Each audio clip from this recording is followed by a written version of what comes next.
Baik, terima kasih, yang kita semua hormati Dr. Sugeng, Habibana Aziz, Kang Charlie, nanti akan menyusul Gus Dr. Haikal. Ini topik yang menarik, yang bisa memantik, diskusi kita mengenai bagaimana Nahdlatul Ulama ke depan. Dan tentu saja sebagai seorang Nahdien kita berharap ada peningkatan-peningkatan di tubuh kepengurusan Nahdlatul Ulama. Diskusi kita mengenai sejak setidaknya muktamar yang rencananya akan diselenggarakan tahun ini. Kemudian mengenai syarat, mengapa kok urgent penting pimpinan di level PBNU baik itu Rois maupun ketua umum itu sebaiknya ya sudah mendapatkan predikat ya baik secara formal maupun substansial sebagai seorang doktor kan gitu. Mungkin sering luput dan orang di akar rumput Nahdien akan sebagian mempertanyakan ngapain gitu.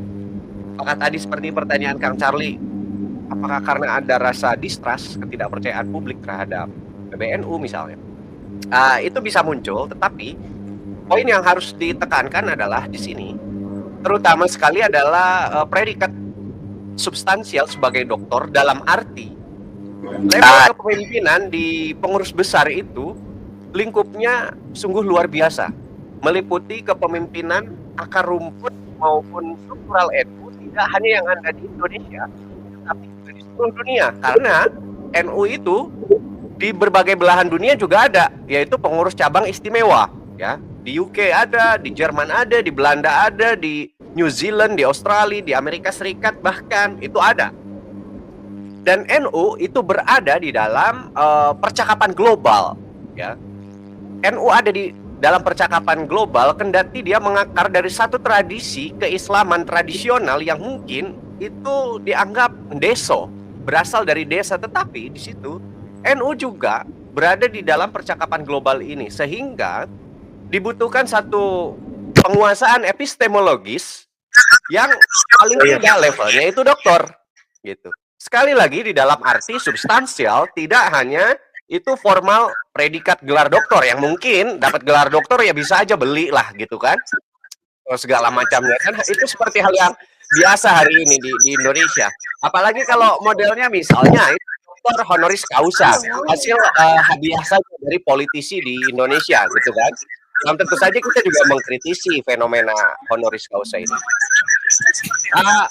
Satu lagi, jadi yang kita maksud sebagai predikat dokter ini mesti di dalam arti yang substansial, yaitu penguasaan epistemologis di mana yang pertama dia punya kontribusi original.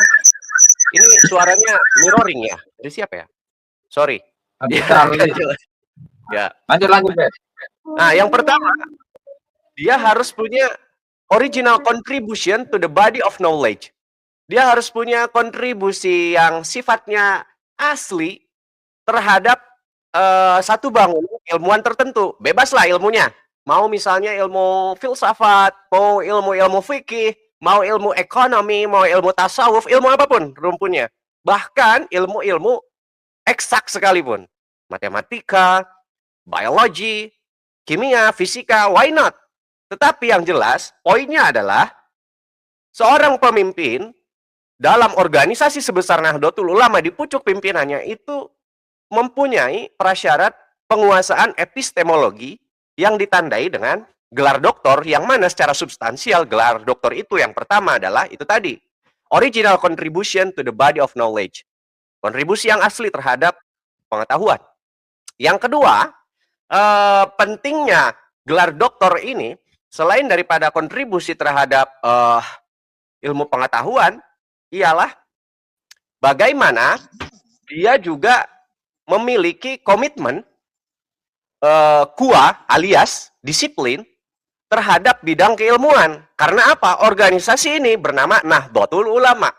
Kebangkitannya para ilmuwan, para intelektual, para ulama, para fuqaha, para cerdik cendikia di bidang humaniora, di bidang fikih, di bidang eksak misalnya, why not?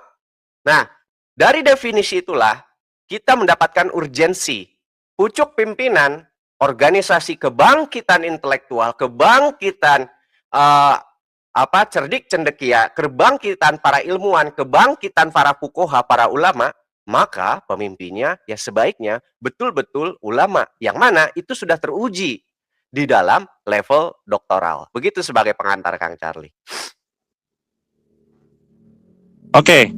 Nah, sebenarnya kalau kita ada tuntutan ya untuk harus bergelar doktor itu, menurut Gus Loki itu murni dorongan sebuah kualitas ketua umum yang memimpin organisasi terbesar di dunia seperti NU ini, atau ada kepentingan tertentu di baliknya, Gus, kalau kita melihat sisi daripada keilmuan yang memang mengharuskan bergelar doktoral. Ya, kepentingannya lagi-lagi seperti yang saya bilang, ini kepentingan epistemologis, bukan sekadar kepentingan penguasaan struktural Nahdlatul Ulama. Karena sekali lagi, yang kita maksud dengan harus dokter itu betul-betul dalam maknanya yang substansial, bukan sekedar gelar formal, dokter HC, dokter apa yang mungkin itu hasil beli ijazahnya dan lain-lain gitu. Tetapi betul-betul penguasaan epistemologi. Kalaupun soal misalnya ada kekecewaan terhadap kepengurusan PBNU hari ini, kita koreksi. Apakah memang misalnya karena ketidakadaan atau incapacity daripada penguasaan epistemologis dari pucuk pimpinan hari ini.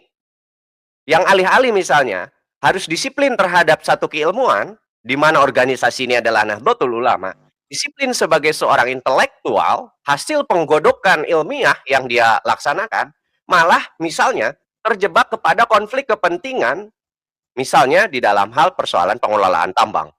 Konflik kepentingan dalam hal bagaimana politisasi internal yang ada di tubuh yang ditandai misalnya dengan ditahannya SK, kemudian dianulirnya hasil konvercap. Ini kan sesuatu yang terlalu politik praktis bagi organisasi sehebat sebesar Nahdlatul Ulama yang namanya embel-embelnya adalah kebangkitan para intelektual.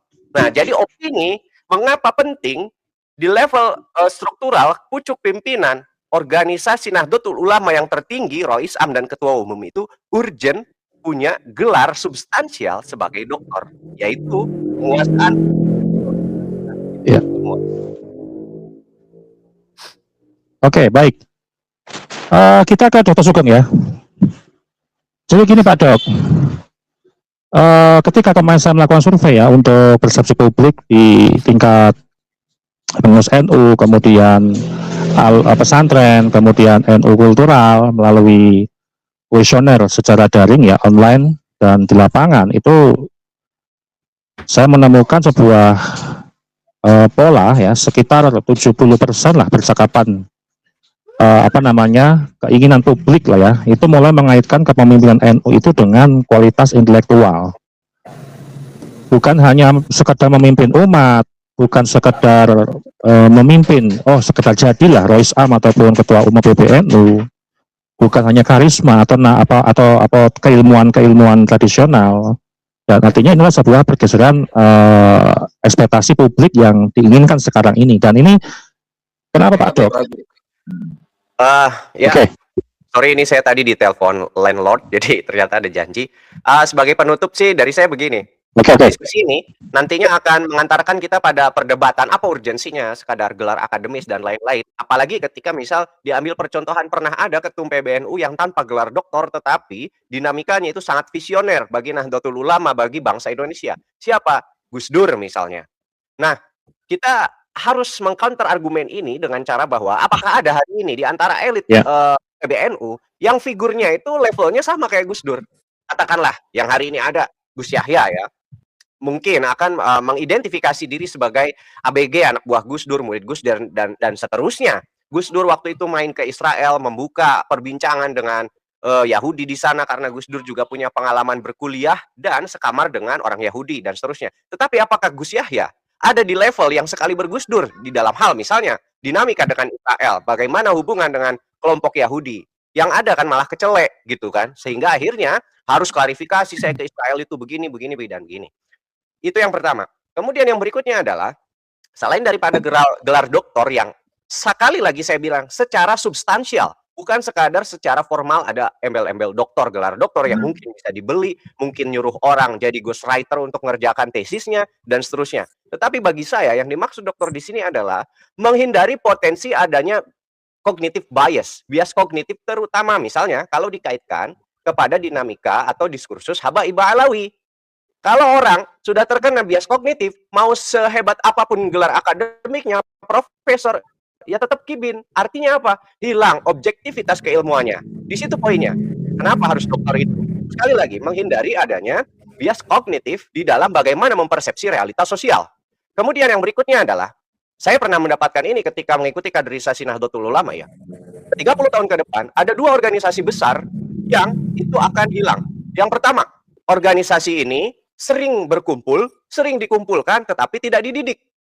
Ah, sekarang orang NU sering ngumpul paling tidak seminggu sekali yasinan tahlilan bahkan kadang-kadang ratusan juta ngundang Habib Syekh dikumpulkan gitu kan. Ya dan seterusnya. Tapi dididik tidak pertanyaannya. Kalau tidak dididik hancur organisasi ini. Nah, tetapi harapannya adalah ada di antara kiai-kiai kita yang memang pedagog, pendidik yang baik.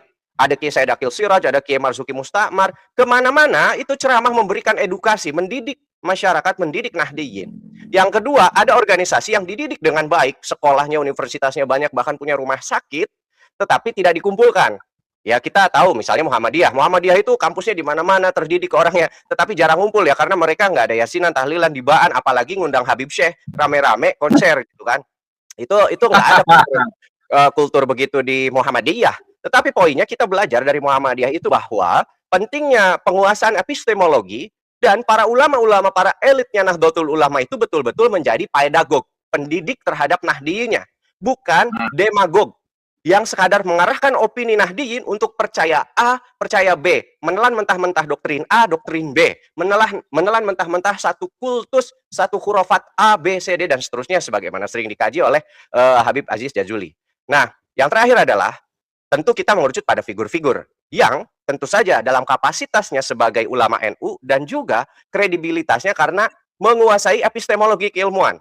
Ada Kiai Haji Said Akil Siraj yang karyanya banyak kita baca, tasawuf sebagai kritik sosial dan lain-lain. Ada Kiai Haji Ma'ruf Amin yang punya kekhasan di dalam bidang ekonomi syariah, perbankan syariah dan seterusnya. Dan ada kiai-kiai yang lain yang insya Allah bisa meminimalisir adanya cognitive bias di dalam hal bagaimana membaca realitas sosial. Dan terakhir, pentingnya penguasaan epistemologi ini, kita berharap pimpinan NU ke depan itu melek sejarah dan melek semangat sejarah. Apa? Tadi diceritakan oleh Gus Aziz, bagaimana dinamika misalnya Sehal Minangkabawi tadi dengan Utsman bin Yahya. Kita harus memahami bahwa embrio lahirnya NU itu adalah memerdekakan bangsa ini dari kolonialisme. Sementara di pihak seberangnya, jangan sampai NU itu malah merangkul eksponen-eksponen yang tidak terselesaikan pada tahun 1945 yang itu berasal dari kolonial, malah diadopsi ke dalam tubuh NU.